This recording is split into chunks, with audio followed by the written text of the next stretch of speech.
8 degree kami today. Last batch na ito. Hindi ko talaga maintindihan. Di pa ako nagtimbang. Ito, spinach.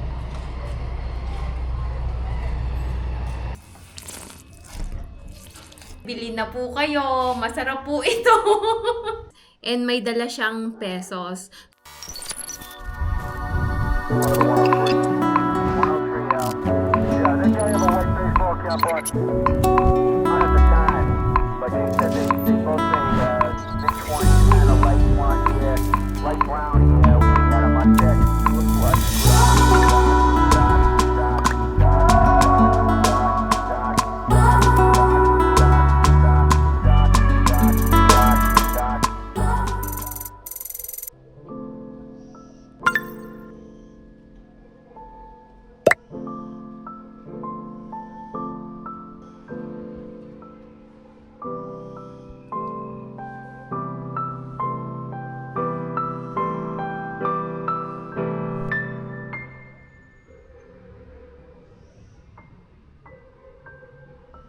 Good morning! Kamusta po kayong lahat? Kamusta ang inyong mga araw?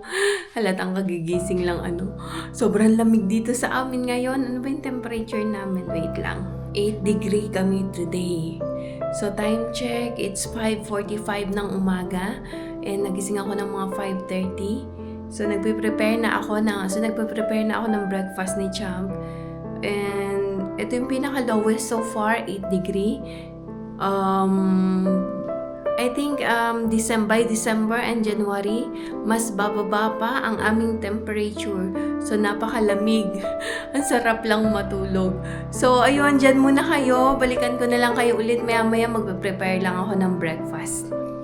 Okay, so ito lang naman yung breakfast namin. Niya pala, mag-coffee lang ako. So, toasted bread at saka itong quail egg. Last batch na ito nung quail egg na nabili pa namin long time. Oo, matagal-tagal na rin. So, ito na yung pang last batch. Tikman natin.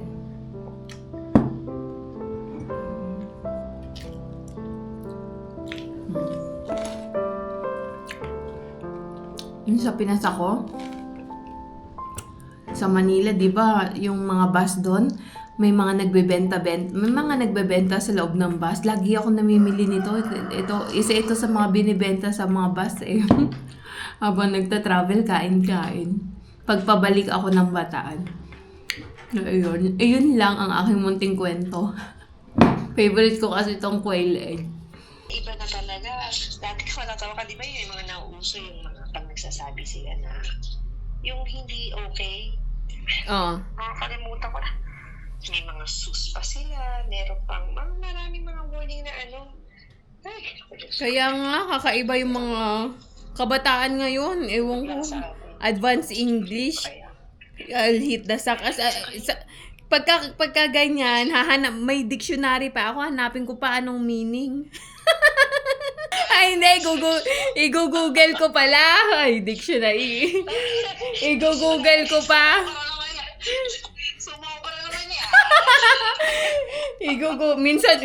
Minsan nag-Google Translate ako.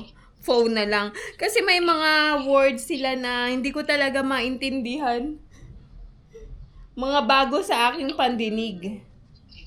Ang totoo naman. Ganon. Kaya nga sabi ko nga, oo.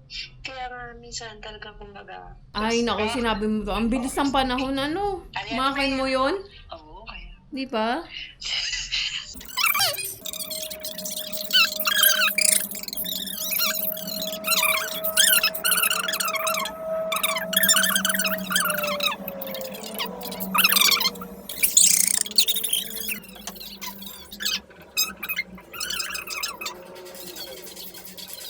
Three hours later.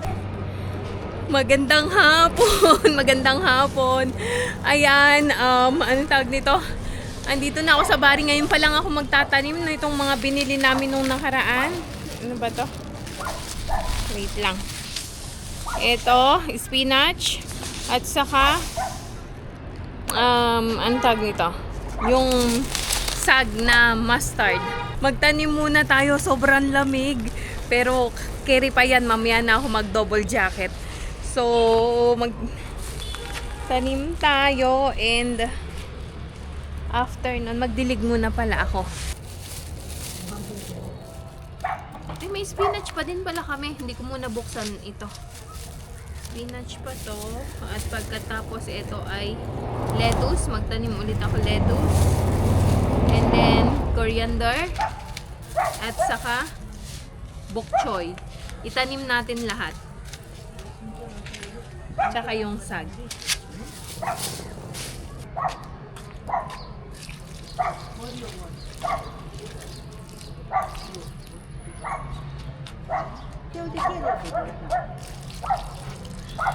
China fufu. Yo. Mara.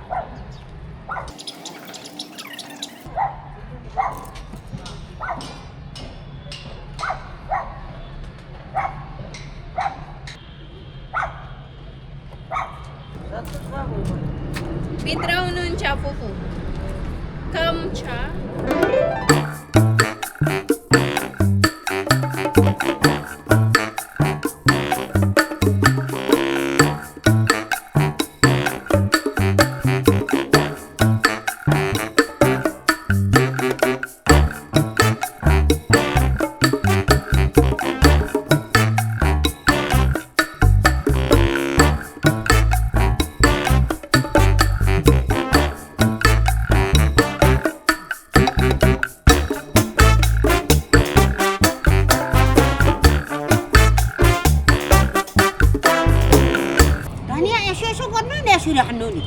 Esto.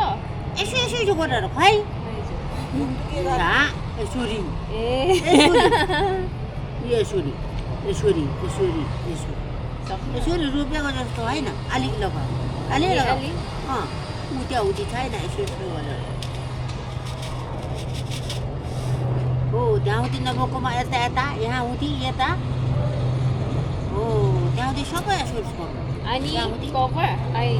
अनि अलि यसो यसो गर्नु Ali यसो यसो गर्नु धनिया अपनी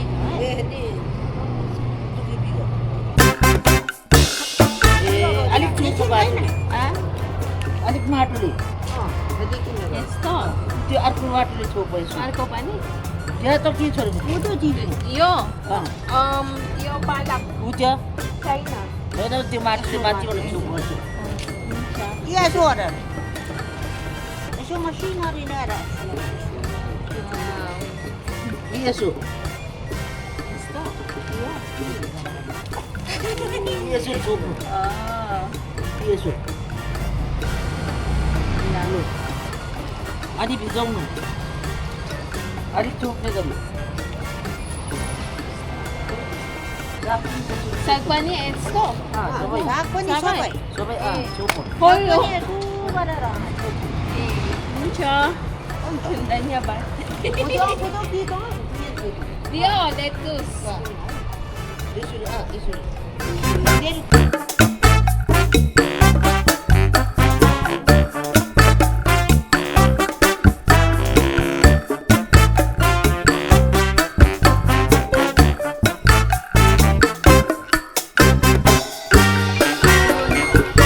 So, ano sabi nung dalawang fufu, ibubudbud lang pala, hindi na kailangang magbutas. So, ganun na lang gawin ko tulad ng tinuro nila sa akin. Kasi before, nagbubutas pa ako na medyo malalim. So, dapat mababaw lang pala. So, ganito naman ang buto ng spinach. Ayan.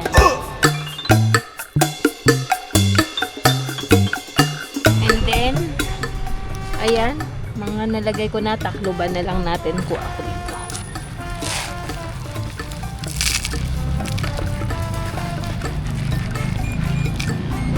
Ganito lang daw.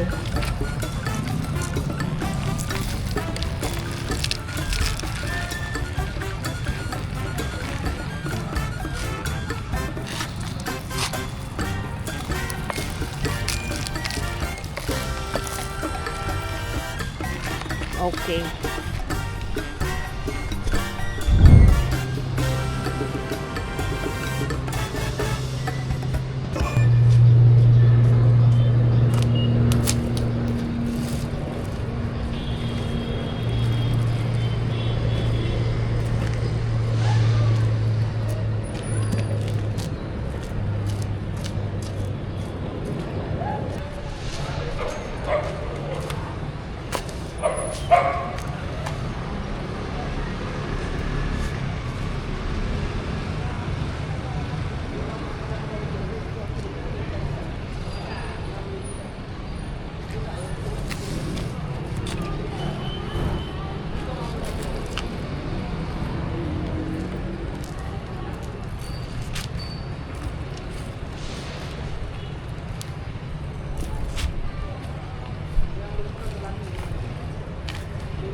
So,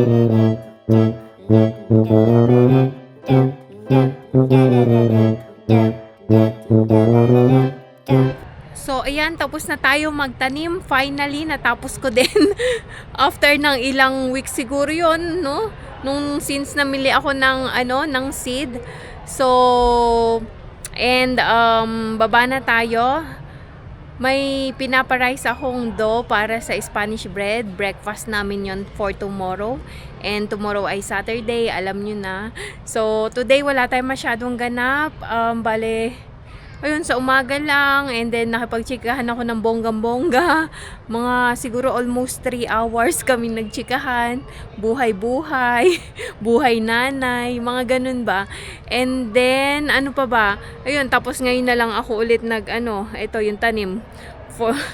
Buti nga at naitanim ko na.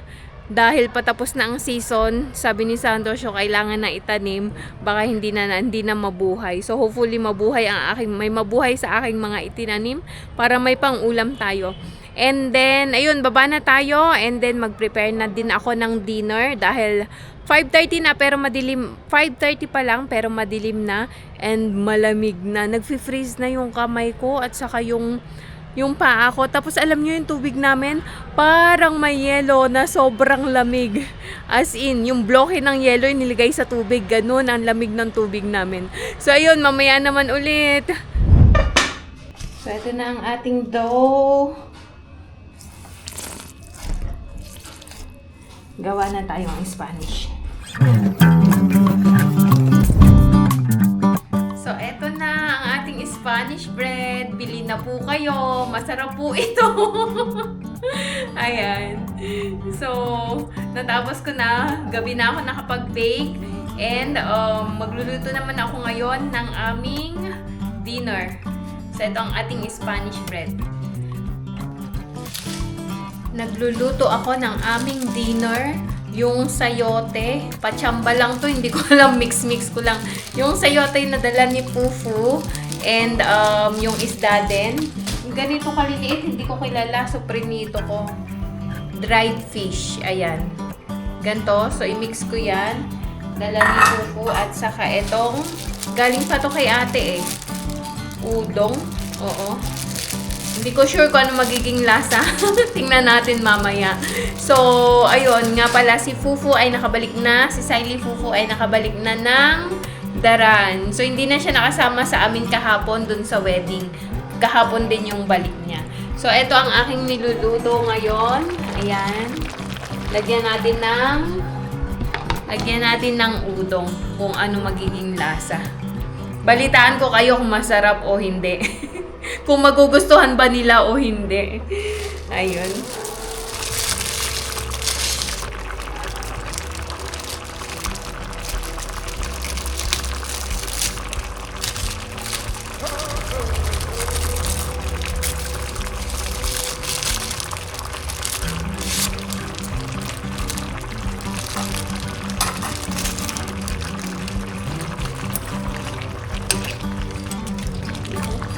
Parang ano yata ito? Yung parang kanton, tama ba? Not so promising, sasabihin na naman yan ni Cham.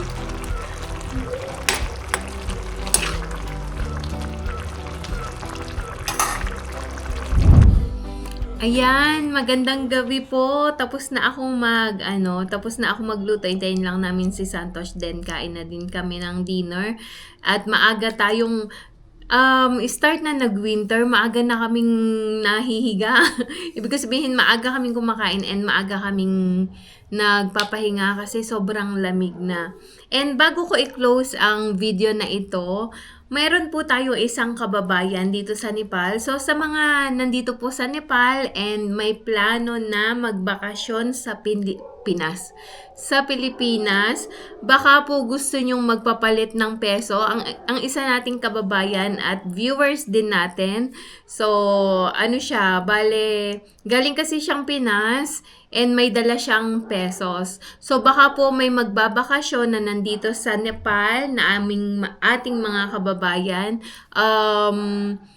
Kung po pwede po, kung gusto nyo lang po na i-change ang kanyang peso by Nepali rupees. So, mababa ang rate na ibinibigay ni Kabayan. Kumbaga, mas makakatipid kayo, ayun. Mas makakatipid kayo kung ipapalit yung peso niya sa Nepali rupees compared sa bibili ng dollars pauwi ng Pinas.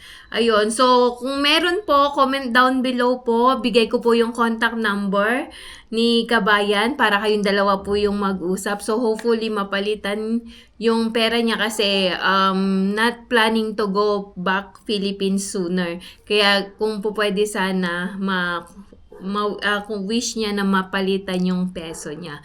So, ayun po. Hopefully makatulong ang vlog na ito at may makuha tayo na magpapalit ng kanyang peso. And then, ano pa ba?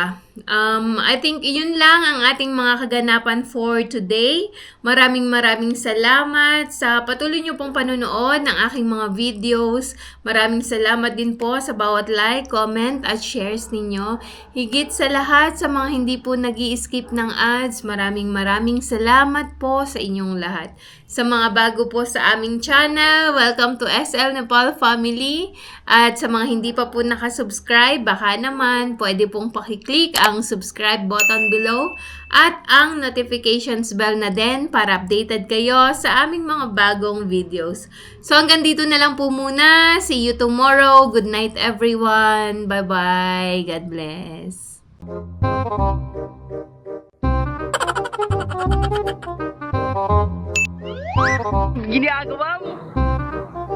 If you like this video, please consider subscribing to our YouTube channel, SL Nepal. Thank you for watching. Have a nice day.